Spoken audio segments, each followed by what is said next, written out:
Friends, high সবাইকে, good evening. So সবাই কেমন আছো? আশা করি সবাই খুব ভালো আছো। তো আমি ভালো আছি। তো এখন চলে এসেছি রান্না করতে। তো রান্না করবো, তো কী রান্না করবো তোমাদের দেখাচ্ছি। আর আজকে যে রান্নাটা করবো তার রেসিপিটা আমি আজকে তোমাদের সাথে একটু শেয়ার করবো, কারণ আমি সেভাবে কখনোই কোনো রেসিপি শেয়ার করা হয় না। আমি খুব বেশি ভালো রান্না করতে সত্যিই জানি না। তো তা ভাবলাম যে আজকে রান্নাটা একটু নতুন করে করবো, তাই জন্য তোমার সাথে শেয়ার করবো। চলে এলাম। তো চলো তোমাদের দেখাই কী রান্না করবো। তো গাইস, এই যে দেখো চিকেন ধোয়া রয়েছে। চিকেন অলরেডি ধুয়ে রেডি করে রেখেছি। এই যে চিকেনটা ধুয়ে রেডি করে নিয়েছি। আর এখানে রয়েছে টমেটো পেস্ট, পেঁয়াজ কুচি করে নিয়েছি। আর এখানে নিয়েছি রসুন, আদা, জিরে গুঁড়ো, ধনে গুঁড়ো আর 1 চামচ সর্ষে। তার সাথে আছে গোটা শুকনো লঙ্কা। তো এই শুকনো লঙ্কা, জিরে, ধনে, আদা, রসুন, সর্ষে সব একসাথে পেস্ট করে নেব। নিয়ে আমি ম্যারিনেট করব। টমেটোটাও দেবো না, দিয়ে ম্যারিনেট করবো না, শুধু এগুলো দিয়েই ম্যারিনেট করব। আমি বেশিরভাগ চিকেন করি আদা, রসুন, পেঁয়াজ দিয়ে আর টমেটো দিয়ে, কিন্তু আজকের রেসিপিটা একটু অন্যরকম হবে। তো আজকের রেসিপিটা কিভাবে করছি না করছি সম্পূর্ণ তোমাদের সাথে শেয়ার করব। খুব বেশি ভালো আমি রান্না করতে জানি না, বাট এটা নতুন আমি শিখেছি, শুনেছি, তাই শুনে ভাবলাম চলো আবার ট্রাই করে দেখি কেমন। তো চলো ঝটপট করে পেস্ট করে নিয়ে এসে ম্যারিনেট করব, তোমাদেরকে শেয়ার করবো তোমাদের সাথে। তো চলো ঝটপট করে পেস্ট করে নিয়ে আসি সব জিনিসগুলো। তো গাইস দেখো, এখানে পেস্ট করা মশলাটা দেওয়া হয়ে গেছে। আর পেস্ট করা মশলা দেওয়া হয়ে গেছে, হলুদ দেওয়া হয়ে গেছে, আর দেবো হচ্ছে সর্ষের তেল। দিয়ে দিলাম, দিয়ে এবার এটাকে ম্যারিনেট করবো। চলো এখন ম্যারিনেটটা করে নিই।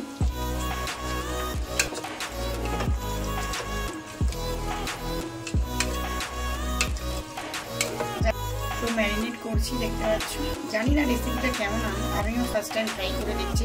তো করে দেখি, খাওয়ার পরে তোমাদেরকে রিভিউ দেবো, দেন তোমরা ট্রাই করে দেখতে পারো। তো চলো, ম্যারিনেট কমপ্লিট হয়ে গেল। চলো। তো গাইস, এখন কড়া বসিয়ে দিয়েছি, কড়াই দিয়ে দিয়েছি সর্ষের তেল। তার মধ্যে দিলাম তেজপাতা, গোটা গরম মশলা, এলাচ, দারচিনি আর লবঙ্গ। তো এটা একটুখানি কালো হয়ে যায়, মানে গরম মশলাটা একটুখানি ভাজা হয়ে যায়। তারপরে এর মধ্যে দেবো পেঁয়াজ কুচিটা। আর পেঁয়াজটা আমি ম্যারিনেট করে নিই। তো দিয়ে দিলাম এবার পেঁয়াজ কুচি। তো যতক্ষণ পেঁয়াজ কুচিটা এবার ভাজা হতে থাকুক ব্রাউনিশভাবে, একটু কালারটা ব্রাউনিশ কালার আসবে, ততক্ষণ ভাজা হতে থাকুক। চলো এখন একটুখানি ঘুরে আসি। তোমরা কিন্তু সবাই সাথে থাকো। আশা করি রেসিপিটা তোমাদের খুব ভালো লাগবে। অনেক দিন ধরে শুনেছি রেসিপিটা ট্রাই করবো, বাট ফাইনালি আজকে ট্রাই করলাম।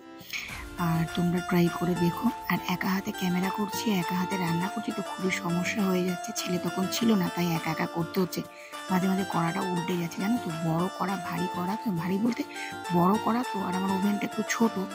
তো দেখো গাইস, এখন হচ্ছে ব্রাউনিশভাবে পেঁয়াজটা ভাজা হয়ে গেছে। ওর মধ্যে দিয়ে দিলাম কিন্তু টমেটোটা একটুখানি দিয়ে কষতে থাকি। নুন কিন্তু আমি এখনো অ্যাড করিনি। আস্তে আস্তে এটা কষতে থাকি। কষার পরে নুনটা অনেকটা দেরিতেই অ্যাড করবো। আর নুন দিয়ে ম্যারিনেট করি না, কারণ নুন দিয়ে ম্যারিনেট করলে কি হয়, কড়ার মধ্যে দেওয়ার সাথেই না জলটা ছেড়ে দেয়। তার জন্য আমি নুন দিয়ে ম্যারিনেট করি না। দেখো মশলাটা ভাজা হয়ে গেছে। এর মধ্যে দিয়ে দিচ্ছি এখন চিকেনটা। তো চিকেনটা দিয়ে এখন কষতে থাকবো, কষতে যতক্ষণ তেল না ছাড়া ততক্ষণ কষতে লাগে। তো চলো কষা হতে থাকুক আর তোমরা দেখতে থাকো।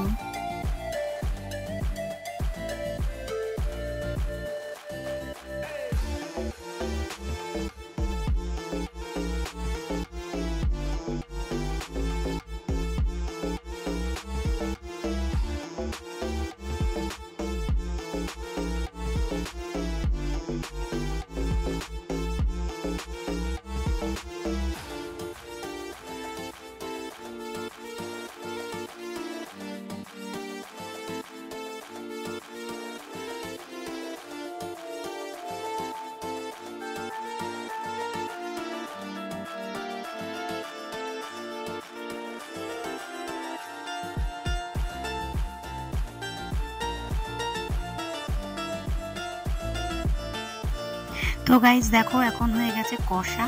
তো এবার দিয়ে দিচ্ছি আলুগুলো আমরা কিন্তু বেশিরভাগই ভাজা করে দিই, কিন্তু আমি এই রেসিপিটাতে দেবো আলুগুলো কাঁচা। এই মাংসটার সাথে এটা আস্তে আস্তে মানে সিম আছে দিয়ে দেবো, দিয়ে আস্তে আস্তে আলুটাও সেদ্ধ হয়ে যাবে। কাঁচা আলুটাই আমি দিয়ে করছি, ভেজে নিইনি। তো কষা হতে থাকুক, এর সাথে সিম আছে, আস্তে আস্তে আস্তে আস্তে কষা হোক, এর মধ্যে সিদ্ধটা হয়ে যাবে।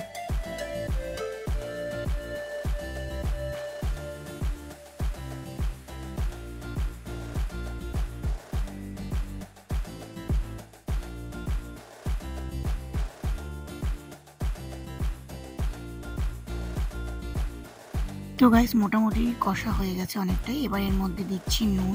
নুনটা এবার আমি অ্যাড করছি। প্রথমে নুন অ্যাড করলে কি, আর নুন দিয়ে মাংস ম্যারিনেট করে রাখলে কড়াতে দেওয়ার সাথে সাথে জলটা ছেড়ে যায় বলে আমি নুন দিয়ে ম্যারিনেট কখনোই করি না। কিছুটা কষা হয়ে যাওয়ার পরে নুনটা অ্যাড করি। তো আমি এইবার নুনটা আমি অ্যাড করছি। দেখো একা হাতে যেহেতু বললাম না ক্যামেরা করছি আর রান্না করছি, তার জন্য খুবই সমস্যা হচ্ছে, সাইড হয়ে যাচ্ছে, কখনো কখনো কড়া কাত হয়ে যাচ্ছে, এরকম প্রবলেম হয়ে যাচ্ছে, খুবই সমস্যা হয়ে যায় একা হাতে করাটা। তো যারা ভিডিও করে তারা সবাই জানে যে একা হাতে করাটা সত্যি কতটা সমস্যা। তো যাই হোক, এবার নুন দিয়ে দিয়েছি, নুন দিয়ে এবার টুকটুক টুকটুক করে হতে থাকুক। বলতে পারছি না আমি, মানে সর্ষে টর্ষে দিয়ে করেছি, ব্যাপারটা আমাকে বলেছে একজন রেসিপিটা, তো তার জন্য আমি ট্রাই করে দেখলাম। টেস্ট কেমন হবে আমি জানি না, বুঝতে পারছি না, না খাওয়া অবধি। তো চলো যেটাই হোক, খাওয়া তো হয়ে যাবে, ফেলানি তো আর যাবে না। চলো এখন হতে থাকুক। তো গাইস এই যে কষা হয়ে গেছে, দেখতে পাচ্ছ কষা একদম রেডি, কমপ্লিট হয়ে গেছে। এবার জাস্ট একটু জলটা দেবো, বেশি দেবো না,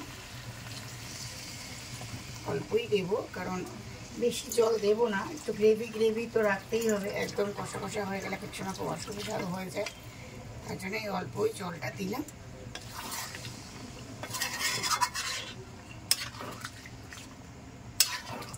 হয়ে যাবে। টেস্টটা ভালো হয়েছে, আমার ছেলে টেস্ট করলো, করে বললো মা খুব ভালো হয়েছে। তো যাই হোক, আমি সাকসেসফুল নতুন একটা রেসিপি করে, তো আমি একটু টেস্ট করবো, বাট আমার ছেলে রিভিউ দিয়ে দিয়েছে ভালো হয়েছে, মানে ভালো হয়েছে। চলো গাইস আমার চিকেন রেডি, দেখতে পাচ্ছ চিকেন হয়ে গেছে, একদম লাল লাল ঝাল ঝাল চিকেন। তো রেসিপিটা দারুণ হয়েছে, টেস্ট আমিও টেস্ট করে দেখেছি, খুব ভালো হয়েছে, আর আমার ছেলেও রিভিউ দিয়ে দিয়েছে খুবই ভালো হয়েছে। তো তোমরা অবশ্যই ট্রাই করে দেখো চিকেন রান্নাটা কেমন লাগলো, রেসিপিটা তোমাদের অবশ্যই কমেন্টে জানিও। ভালো লাগলে একটা লাইক শেয়ার কমেন্ট করো। তো চলো সবাইকে টাটা, সবাই ভালো থেকো। অবশ্যই তোমরা একটু ঘরে ট্রাই করো, আমিও কিন্তু এটা নতুন করে ট্রাই করলাম, তো আমার খুব ভালো লেগেছে রেসিপিটা। তো চলো সবাইকে টাটা। আমি নিজে খেয়ে দেখলাম সত্যি খুব টেস্টফুল হয়েছে, তোমরা ট্রাই করো। টাটা।